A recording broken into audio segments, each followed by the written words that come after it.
bad solenoid. My sprinkler's not turning on. So I went ahead and got a replacement solenoid.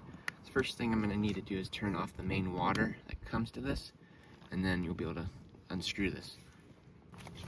Alright, water's been turned off. So we're just going to basically unscrew this guy. Maybe a little bit of water coming out. Let me go ahead and disconnect wires and go to our sprinkler controller.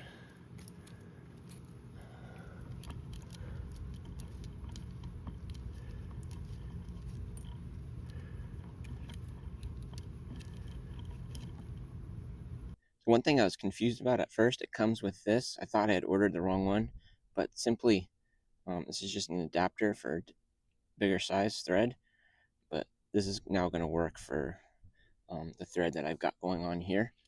So now let me just go ahead and screw this on, and then once that's screwed on, we can go ahead and reconnect the wiring to the sprinkler controller.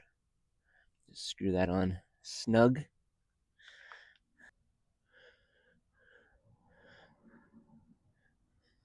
And I just need to connect the wires.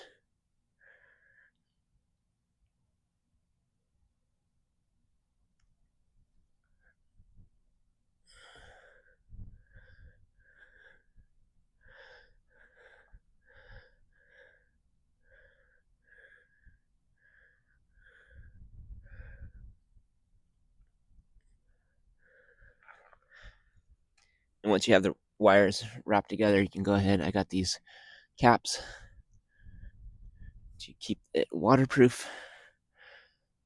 And you just tighten them on.